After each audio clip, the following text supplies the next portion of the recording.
ಸಾಗರದವ್ರ ಮಗ ಕಳೆದು ಹೋಗಿ 9 ವರ್ಷ ಆಗಿತ್ತು. ಅವರು ಇಲ್ಲೊಂದು 15 ದಿವಸದ ಹಿಂದೆ ಬಂದು ಬೇಡಿದ್ರು. 9 ವರ್ಷದಿಂದ ಕಂಪ್ಲೇಂಟ್ ಕೊಟ್ಟಿದ್ರು, ಎಲ್ಲ ಮಾಡಿದ್ರು, ಯಾರು ಸಿಗ್ಲಿಲ್ಲ ಅವ್ರಿಗೆ, ಎಲ್ಲೂ ಕೂಡ ಸುಳ್ಳು ಸಿಗ್ಲಿಲ್ಲ.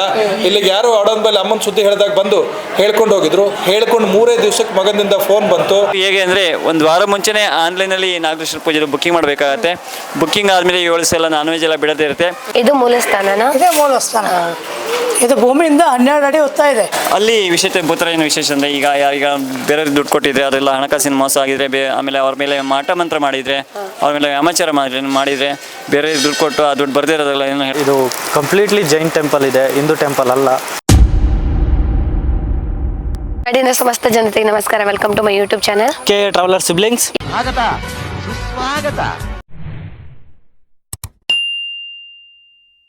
ಇವತ್ತು ನಾವಿದ್ದೀವಿ ಶಿವಮೊಗ್ಗ ಡಿಸ್ಟಿಕ್ನಲ್ಲಿರೋ ಸಾಗರ ತಾಲೂಕಿಂದ. ಇಲ್ಲಿ ಜೋಗ ಬರುತ್ತಲ್ಲ, ಜೋಗದಿಂದ ಕೇವಲ 12 ಕಿಲೋಮೀಟರ್ ದೂರದಲ್ಲಿರುವ ಶ್ರೀ ಬಳೆ ಪದ್ಮಾವತಿ ದೇವಸ್ಥಾನ ಓಡಂಬೈಲು. ಓಕೆನಾ? ಇದು ಬಂದ್ಬಿಟ್ಟು ಪ್ರಕೃತಿ ಮಧ್ಯೆ ಇರೋದು. ಎಷ್ಟು ಚೆನ್ನಾಗಿದೆ ಗೊತ್ತಾ ದೇವಸ್ಥಾನ. ಎಲ್ಲರೂ ಒಂದ್ಸರಿ ವಿಸಿಟ್ ಮಾಡಲೇಬೇಕು. ಇದುವರೆಗೂ ಯಾರ್ಯಾರು ನಮ್ಮ ಚಾನಲ್ನ ಸಬ್ಸ್ಕ್ರೈಬ್ ಮಾಡಿಲ್ಲ, ದಯವಿಟ್ಟು ನಮ್ಮ ಚಾನಲ್ನ ಸಬ್ಸ್ಕ್ರೈಬ್ ಮಾಡಿ. ಹಾಗೆಯೇ ಬಳೆ ಪದ್ಮಾವತಿ ದೇವಸ್ಥಾನದ ಫುಲ್ ಡೀಟೇಲ್ಸ್ಗಳನ್ನ ತಿಳ್ಕೊಬೇಕು ಅಂತಂದರೆ ನೀವು ನಮ್ಮ ವಿಡಿಯೋನ ಕೊನೆವರೆಗೂ ನೋಡಿ. ಯಾಕಂದರೆ ಇಲ್ಲಿ ಹರಕೆಗಳಿರ್ಬೋದು, ಇಲ್ಲಿಯ ವಿಶೇಷ ಪೂಜೆಗಳ ಬಗ್ಗೆ ಆಗಿರ್ಬೋದು, ಇಲ್ಲಿ ಸ್ಥಳ ಇತಿಹಾಸದ ಬಗ್ಗೆ ಆಗಿರ್ಬೋದು, ಫುಲ್ ದೇವಸ್ಥಾನದ ಫುಲ್ ಡೀಟೇಲ್ಸ್ಗಳನ್ನ ನಮ್ಮ ಚಾನಲ್ನಲ್ಲಿ, ನಮ್ಮ ಈ ವಿಡಿಯೋದಲ್ಲಿ ತಿಳಿಸಿದ್ದೀವಿ. ಸೊ ಆ ರೀಸನ್ಗೋಸ್ಕರ ನೀವು ವಿಡಿಯೋನ ಕೊನೆವರೆಗೂ ನೋಡಿದ್ರೆ ನಿಮ್ಗೆ ಫುಲ್ ಡೀಟೇಲ್ಸ್ ಸಿಗುತ್ತೆ. ಯಾಕಂದರೆ ಇಲ್ಲಿ ಯಾವ್ಯಾವ ಪೂಜೆಗಳು ನಡೆಯುತ್ತೆ, ಅದು ಯಾವ ಥರ ಇರುತ್ತೆ, ಅದೆಲ್ಲ ಫುಲ್ಲು. ಓಕೆನಾ? ಅದಕ್ಕೋಸ್ಕರ ಕೊನೆವರೆಗೂ ವಿಡಿಯೋನ ಮಿಸ್ ಮಾಡದೆ ನೋಡಿ.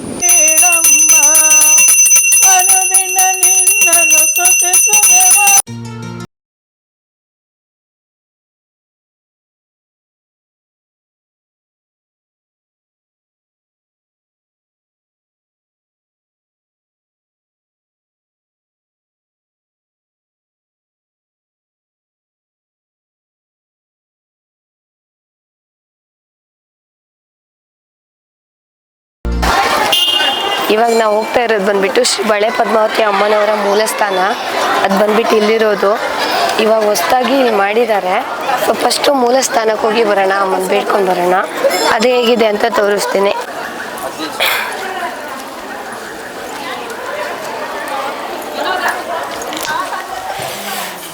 ನೋಡಿ, ಅಮ್ಮನವರ ಮೂಲಸ್ಥಾನದ ದರ್ಶನಕ್ಕೆ ಇಲ್ಲೇ ದಾರಿ ಇರೋದು.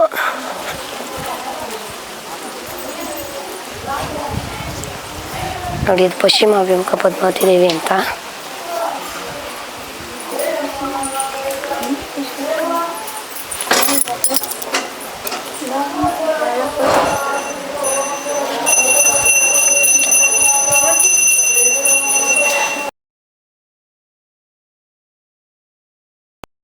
ಇಲ್ಲಿ ದೇವಿ ದರ್ಶನ ಮಾಡ್ಕೊಂಡು ನೆಕ್ಸ್ಟ್ ದೇವಿ ಬಂದ್ಬಿಟ್ಟು ಬಳೆಯಲ್ಲೇ ಕೂತಿದ್ದಾಳೆ, ನೋಡಿದ್ರಲ್ಲ ಹಾಗೆ.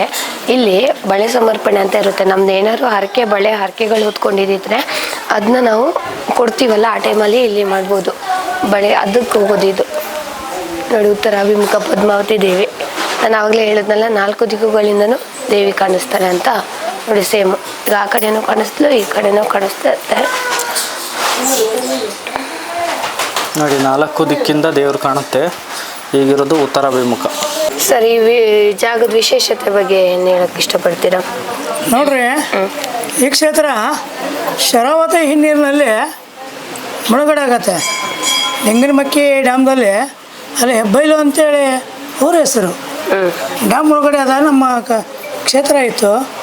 ನಮ್ಮ HM ವೀರರಾಜ ಜೈನ್ ಅಂತ ಹೇಳಿದರೆ ಅವ್ರ ತಂದೆಯವ್ರ ಕಾಲಕ್ಕೆ ಇಲ್ಲಿ ಮೂರ್ತಿ ತಂದು ಸ್ಥಾಪನೆ ಮಾಡಿದಾಗ ಇಲ್ಲಿ ಉತ್ಸಾಹ ಬೆಳೀತಾ ಬರುತ್ತೆ. ಬಳೆನೇ ಯಾಕೆ ಹಾಕ್ತಾರೆ ಅಂತಂದ್ರೆ, ಅಮ್ಮನಿಗೆ ಬಳೆ ಅಂದರೆ ಇಷ್ಟ, ಬಾಡಲಾರ್ದಂಥ ಹೂವಿನ ಮಾಲೆ. ಬಳೆ ಮತ್ತು ಮಲ್ಲಿಗೆ ಅಂದರೆ ಭಾಳ ಇಷ್ಟ. ಯಾರಿಗೆ ಸಂತಾನ ಇಲ್ಲ ಬೇಡ್ಕೊಂಡು ಹೋಗ್ತಾರೆ, ಆದಮೇಲೆ ಮಗುನ ತೂಕ ಬಳೆ ಕೊಡ್ತಾರೆ. ಯಾರು ಮಕ್ಕಳ ಮದುವೆ ಆಗಿಲ್ಲ ಬೇಡ್ಕೊಂಡು ಹೋಗ್ತಾರೆ, ರೋಡಿಲ್ಲೇ ಬಂದು 1008 ಬಳೆ ಹೊಡಿ ತುಂಬ್ತಾರೆ. ಯಾರು ಜಾಬ್ ವಿಚಾರದಲ್ಲಿ ಬೇಡ್ಕೊಂಡು ಹೋಗ್ತಾರೆ, ಮದುವೆ ಸಂಬಂಧದಲ್ಲಿ ಅನ್ನದಾನ. ಯಾರು ಇವತ್ತು ಮನೆ ಕಟ್ಟೋ ವಿಚಾರದಲ್ಲಿ, ತಗೊಳ್ಳೋ ವಿಚಾರದಲ್ಲಿ, ಸೇಲ್ ವಿಚಾರದಲ್ಲಿ ಬೇಡ್ಕೊಂಡು ಹೋಗ್ತಾರೆ. ಎಲ್ಲ ಒಳ್ಳೇದಾದ್ಮೇಲೆ ಅನ್ನದಾನ. ಯಾರ ಮಕ್ಕಳಿಗೆ ಇವತ್ತು ಗೌರ್ಮೆಂಟ್ ಸೀಟ್ ಸಿಗಲಿ, MD ಸೀಟ್ ಸಿಗಲಿ, MBBS ಇಂಜಿನಿಯರು ಪ್ರಾರ್ಥನೆ ಮಾಡ್ಕೊಂಡು ಹೋಗ್ತಾರೆ. ಯಾರು ವಿದೇಶಕ್ಕೆ ಹೋಗಬೇಕು, ಪಾಸ್ಪೋರ್ಟ್ ಸಿಗಬೇಕು, ಯಾರು ಬಿಸ್ನೆಸ್ ಮಾಡ್ತಾರೆ, ಮನೆ ಕಟ್ಟೋ ವಿಚಾರದಲ್ಲಿ, ತಗೊಳ್ಳೋ ವಿಚಾರದಲ್ಲಿ, ಸೇಲ್ ವಿಚಾರದಲ್ಲಿ ಬೇಡ್ಕೊಂಡು ಹೋಗ್ತಾರೆ. ಆಸ್ತಿ ಖರೀದಿ ಮಾಡೋ ವಿಚಾರದಲ್ಲಿ, ಸೈಟ್ ವಿಚಾರದಲ್ಲಿ, ವಾಹನ ವಿಚಾರದಲ್ಲಿ ಕೇಳ್ಕೊಂಡು ಹೋಗ್ತಾರೆ. ನೀರು ಬೋರ್ ಆಸ್ತಿ ಖರೀದಿ ಮಾಡಿ ಬೋರ್ ಹಾಕಿಸಿದ ಮೇಲೆ ನೀರು ಬಿದ್ದ ಮೇಲೆ ಅನ್ನದಾನ ಅಂತ ಹೇಳ್ಕೊತಾರೆ. ಹಾಗೆ ನಿಮ್ಮ ಮನಸ್ಸಲ್ಲಿ ಏನಿದೆ ಬೇಡ್ಕೊಳ್ಳಿ, ಎಲ್ಲರಿಗೂ ಒಳ್ಳೆಯದಾಗುತ್ತೆ. ಇದು ಮೂಲ ಸ್ಥಾನನಾ? ಇದೇ ಮೂಲ ಸ್ಥಾನ. ಇದು ಭೂಮಿಯಿಂದ 12 ಅಡಿ ಉತ್ತಾ ಇದೆ. ಇದು ಬೆಳಗ್ಗೆ, ಮಧ್ಯಾಹ್ನ, ಸಾಯಂಕಾಲ 3 ಟೈಮು ಬಸ್ಸಿನ ವ್ಯವಸ್ಥೆ ಇದೆ.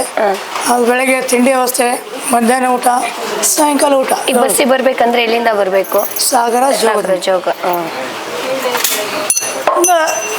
ಒಡನು ದೇವಿಯೇ ಪದ್ಮೆ ನೀಡಮ್ಮ, ವರವ ನೀಡಮ್ಮ,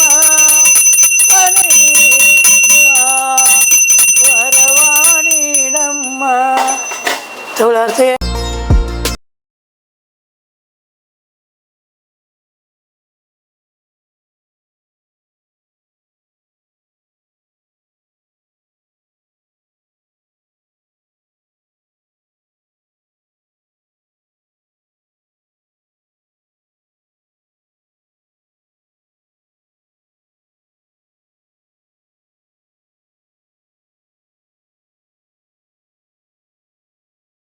ನೋಡಿ, ಭೂತರಾಯ ಸ್ವಾಮಿ ಸನ್ನಿಧಿ ಅದ್ರ ಮುಂದೆ ಈ ಥರ ಅರ್ಕೆ ಚೀಟಿ ಉಂಡಿ ಇರ್ತಾ ಇದೆ. ಅರ್ಕೆ ಚೀಟಿ ಉಂಡಿ ವಿಶೇಷತೆ ಏನಪ್ಪ ಅಂತಂದರೆ, ನಮ್ಮ ಮನಸ್ಸಲ್ಲಿ ಏನಾರ ಇದ್ದರೆ ಅಥವಾ ನಮಗೆ ಯಾವುದಾದ್ರು ಒಂದು ಕೆಲಸ ಆಗಬೇಕು ಅಂತ ಇದೆ, ಅದನ್ನ ಕೆಲವೊಂದು ಸಾರಿ ನಾವು ಹೇಳ್ಕೊಳಕ್ಕಾಗಲ್ಲ.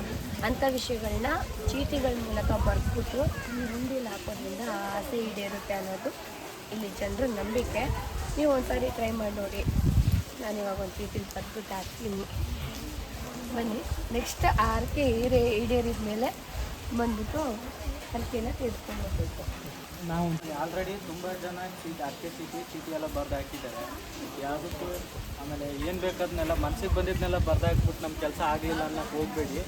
ಯಾವುದೇ ಆಗಲಿ ನಿಯತ್ತಾಗಿ ನೀವು ದುಡ್ದಿದ್ದು ಹಣ ನಿಮಗೆ ಸಿಕ್ಕಿಲ್ಲ ಅಂದರೆ ಬರೆದು ಹಾಕಿ, ಇಲ್ಲ ಮಾಡೋ ಕೆಲಸದಲ್ಲಿ ಒಳ್ಳೇದಾಗ್ತಿಲ್ಲ ಅಂದ್ರೆ ಬರೆದು ಹಾಕಿ. ಅದನ್ನು ಬಿಟ್ಬಿಟ್ಟು ಇನ್ನೊಬ್ರಿಗೆ ತೊಂದರೆ ಕೊಡೋ ಅಂಥವನ್ನೆಲ್ಲ ಬರೆದು ಹಾಕೋಕೆ ಹೋಗಬೇಡಿ.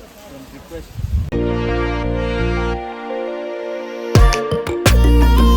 ಏನು ಅನ್ಸುತ್ತೆ ಹೇಳಿ, ದೇವ್ರ ಅಂದರೆ ಬರೋವ್ರಿಗೆ, ಜನಕ್ಕೆ ದೇವ್ರ ಬಗ್ಗೆ ಏನು ಹೇಳಕ್ಕೆ ಇಷ್ಟಪಡ್ತೀರ? ನಮಗೇನು ಅಷ್ಟು ಗೊತ್ತಿಲ್ಲ ಅಲ್ವಾ, ನಾವು ಬೆಂಗಳೂರಿಂದ ಬಂದಿರೋದು. ನೋಡಮ್ಮ, ಇದು ಈ ಅಮ್ಮನವ್ರ ಕ್ಷೇತ್ರ ನಮ್ಮ ಮನೆ ದೇವಿ. ಇವರು ಲಿಂಗನಮಕ್ಕಿ ಶರಾವತಿ ಡ್ಯಾಮ್ ಆಯ್ತಲ್ಲಮ್ಮ, ನೆನ್ನೆ ಸಿಗುಂದೂರು ಸೇತುವೆ ಉದ್ಘಾಟನೆ ಆಯ್ತಲ್ಲ, ಆ ಶರಾವತಿ ಡ್ಯಾಮ್ ಆದಾಗ ಅಮ್ಮನವ್ರ ಕ್ಷೇತ್ರನೂ ಕೂಡ ಮುಳುಗಡೆ ಆಗಿರುತ್ತೆ. ಮಡೇನೂರು ಡ್ಯಾಮ್ ಅಂತಿತ್ತು, ಆ ಡ್ಯಾಮಿನ ಹಿನ್ನೀರಲ್ಲಿ ತಾಯಿ ಕ್ಷೇತ್ರ ಮುಳುಗಡೆ ಆಗುತ್ತೆ. ಮುಳುಗಡೆ ನಂತರದಲ್ಲಿ ನಮಗೆ ಸರ್ಕಾರ, ನನಗೆ ಗೊತ್ತಲ್ಲ ಆಗಿನ ವ್ಯವಸ್ಥೆ ಆಗಿತ್ತು. ಆಗ ನಾವು ಇಲ್ಲಿ ವಲಸೆ ಬರ್ತೀವಿ, ನಾವು ಎಲ್ಲಿ ಬರ್ತೀವಿ ದೇವಿ ಅಲ್ಲಿ ಬರ್ತಾರೆ. ಅಲ್ಲಿ ಬಂದು ನಮ್ಮ ಮನೆ ದೇವಿಯವರು, ನಾವು ಎಲ್ಲಿ ನಿಲ್ತೀವಿ ಅಲ್ಲಿ ಪೂಜೆ ಪಡಿತಾ ಇರ್ತಾರೆ. ಇದು ದೊಡ್ಡ ಕಾಡು, ದಟ್ಟ ಕಾಡು ಇದು. ಇಲ್ಲಿ ಬಂದು ಪೂಜೆ ಸೇವೆಗಳನ್ನೆಲ್ಲ ತಾಯಿ ನಾವು ಬಂದಲ್ಲೇ ಬರ್ತಾರೆ, ನಾವು ಬಂದು ನೆಲೆಸದಲ್ಲೇ ಅವಳು ಹೇಳ್ತಾಳೆ. ಅದಕ್ಕೆಲ್ಲ ನಿದರ್ಶನ ಕೊಟ್ಟು, ಸಾಕ್ಷಿ ಕೊಟ್ಟು ತೋರಿಸ್ತಾಳೆ. ಆ ಪ್ರಕಾರವಾಗಿ ಬಂದು ನೆನೆ ನಿಲ್ತಾಳೆ. ಅಲ್ಲಿ ಪೂಜೆ ಸೇವೆಗಳನ್ನು ನಾವು ಮುಂದುವರ್ಸ್ಕೊಂಡು ಹೋಗ್ತಾ ಇರ್ತೀವಿ. ಹಾಗಾಗಿ ಅಲ್ಲಿ ಮುಳುಗಡೆ ನಂತರ ಇಲ್ಲಿ ಪುನರ್ವಸತಿ ಆಗ್ತೀವಿ. ಅಲ್ಲಿ ನಾವು ಎಲ್ಲಿ ಹೋಗ್ತೀವಿ ಅಲ್ಲಿ ದೇವಿ ಬರ್ತಾರೆ. ಆ ದೇವಿ ಬಂದು ನೆಲೆಸ್ತಾರೆ. ದೇವಿ ಎಲ್ಲಿ ಇರ್ತಾಳೆ ಅಲ್ಲಿ ಮತ್ತೆ ಭಕ್ತರು ಬರ್ಲಿಕ್ಕೆ ಶುರು ಮಾಡ್ತಾರೆ. ಈಗ ಹಾಗೆ ತಾಯಿ ಸನ್ನಿಧಾನಕ್ಕೆ ಬಂದು ಇಲ್ಲಿ ಸಂತಾನ ಬಗ್ಗೆ ಕೇಳ್ಕೊಡ್ತಾರೆ, ಆರೋಗ್ಯ ಕೇಳ್ಕೊಡ್ತಾರೆ, ರಕ್ಷಣೆ ಕೇಳ್ಕೊಡ್ತಾರೆ, ಅದನ್ನೆಲ್ಲ ನಡೆಸ್ಕೊಡ್ತಾ ಇರ್ತಾರೆ. ಹಾಗಾಗಿ ಅಮ್ಮನವ್ರ ಸನ್ನಿಧಾನಕ್ಕೆ ಬಂದಾಗ ಎಲ್ಲರಿಗೂ ಕೂಡ ಅನ್ನದಾನ ಸೇವೆ ಇರುತ್ತೆ. ಇಲ್ಲಿ ಎಲ್ಲರಿಗೂ ಬಂದವರಿಗೆ ಅನ್ನಪ್ರಸಾದ ಕೊಡ್ತಾ ಇರ್ತಾರೆ. ಇಲ್ಲಿ ಬೆಳಗ್ಗೆನೂ ಕೂಡ ಇವತ್ತಿನ ದಿನ ನೀವು ನೋಡಬೇಕಿತ್ತು, ತುಂಬ ವಿಸ್ಮಯವಾದ ದಿನ ಇವತ್ತು. ಯಾಕಾಗಿ ಅಂತ ಹೇಳಿದ್ರೆ ದಿನಾಲೂ ಕೂಡ ಅಮ್ಮನವ್ರ ಪವಾಡಗಳು ಕಾಣ್ತಾ ಇರುತ್ತೆ.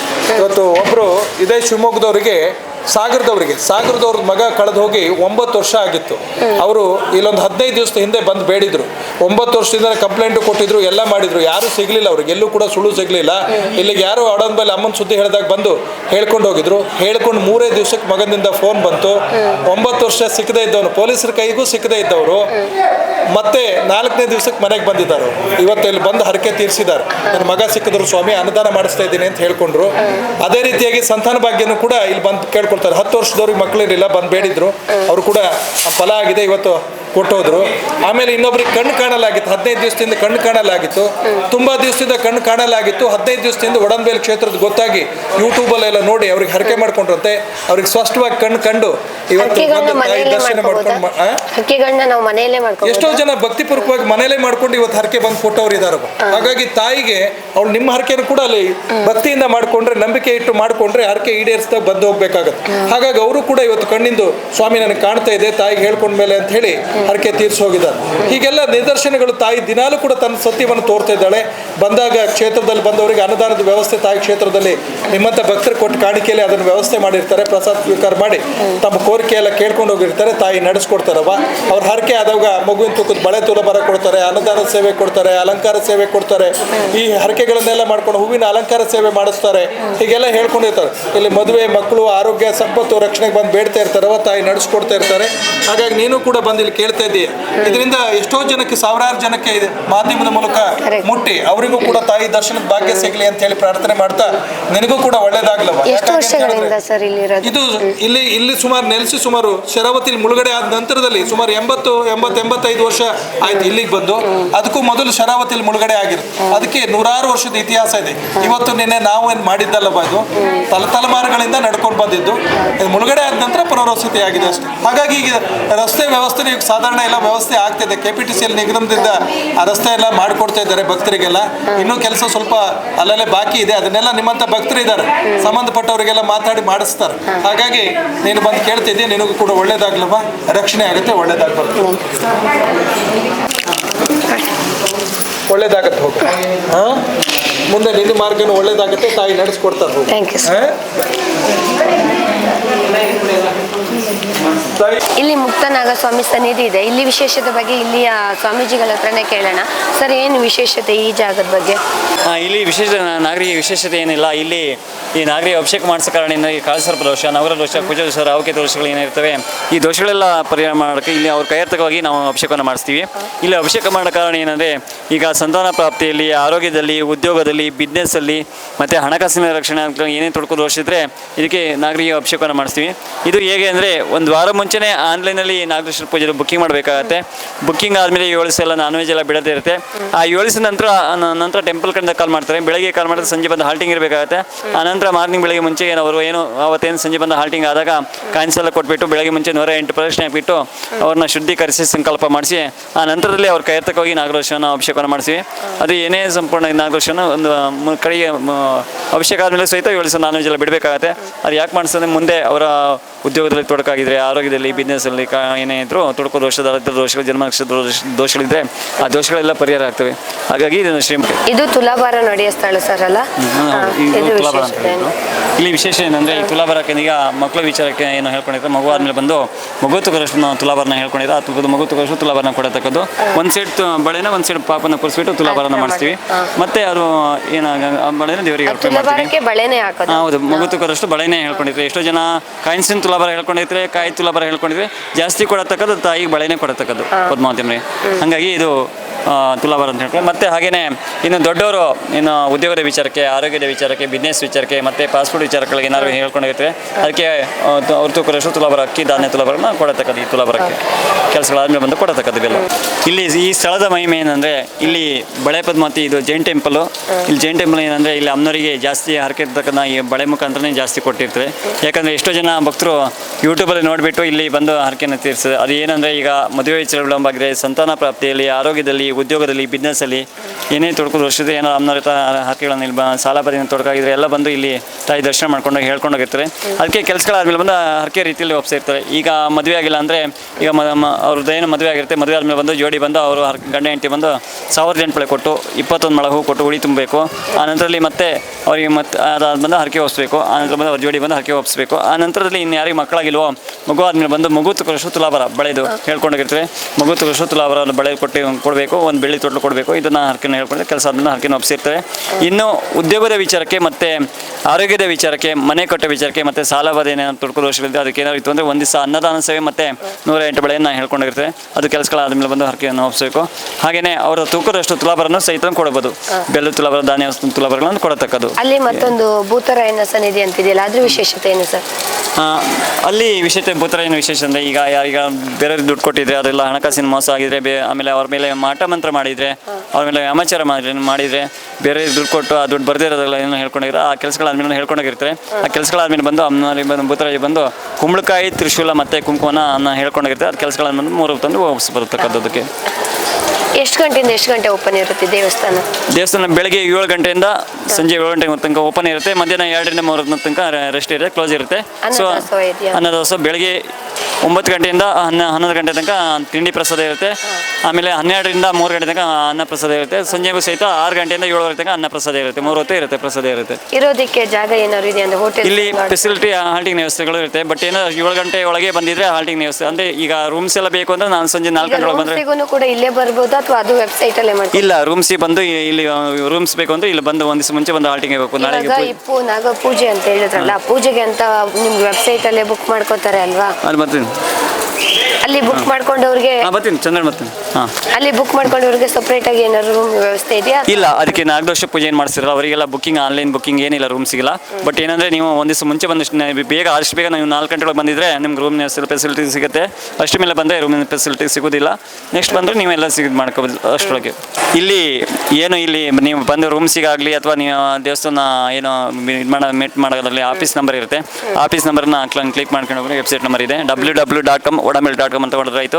ಅಲ್ಲಿ ನಿಮ್ಮ ಡೀಟೇಲ್ಸ್ ಎಲ್ಲ ಟೆಂಪಲ್ ಇಂದೆಲ್ಲ ಸಿಗುತ್ತೆ, ಇದು ಮಾಡ್ಕೋಬೋದು. ಇಲ್ಲಿ ಲೋಕಲ್ ಅವರಾದ್ರೆ ಇಲ್ಲೇ ಬಂದು ಬುಕ್ ಮಾಡ್ಕೋಬೋದಾ?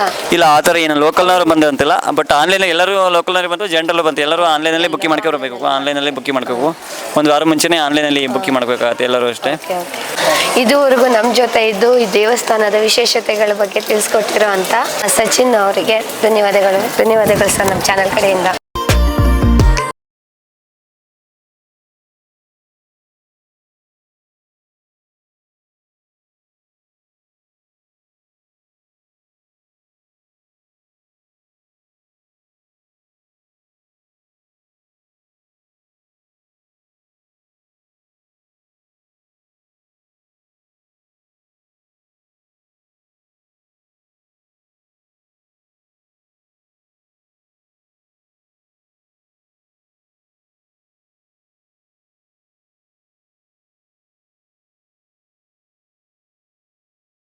ಇವಾಗ ನಾವಿರೋದು ಈ ಬಳೆ ಪದ್ಮಾವತಿ ದೇವಸ್ಥಾನ.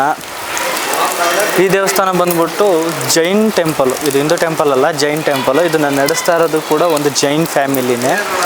ಇದರದ್ದು ಫೌಂಡರ್ ಬಂದ್ಬಿಟ್ಟು ವೀರರಾಜಯ್ಯ ಜೈನ್ ಅಂದ್ಬಿಟ್ಟು ನಡೆಸ್ಕೊಂಡು ಬಂದಿರೋದು. ಸೊ ಇಲ್ಲಿ ಬಂದ್ಬಿಟ್ಟು ಒಂದು ಪಾರ್ಶ್ವನಾಥ, ಅಂದರೆ ಜೈನರ ಫೌಂಡರ್ ಇದಾರಲ್ಲ ಪಾರ್ಶ್ವನಾಥ, ಅವ್ರದ್ದು ಇದೆ, ಶಿಲೆ ಇದೆ. ಇದು ಕಂಪ್ಲೀಟ್ಲಿ ಜೈನ್ ಟೆಂಪಲ್ ಇದೆ, ಹಿಂದೂ ಟೆಂಪಲ್ ಅಲ್ಲ.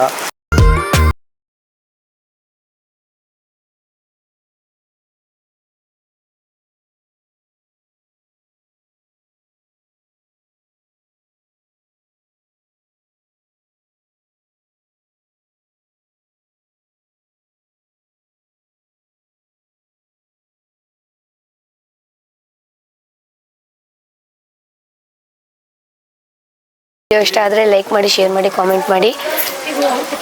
ನಿರಂತರ ಟ್ರಾವೆಲ್ ಸುದ್ದಿಗಾಗಿ ನೋಡ್ತಾ ಇರಿ ನಮ್ಮ ಯೂಟ್ಯೂಬ್ ಚಾನಲ್ KA ಟ್ರಾವೆಲರ್ಸ್. ಮತ್ತೆ ಸಿಗೋಣ ಮುಂದಿನ ವಿಡಿಯೋದಲ್ಲಿ. ಧನ್ಯವಾದಗಳು. ಶುಭ ದಿನ.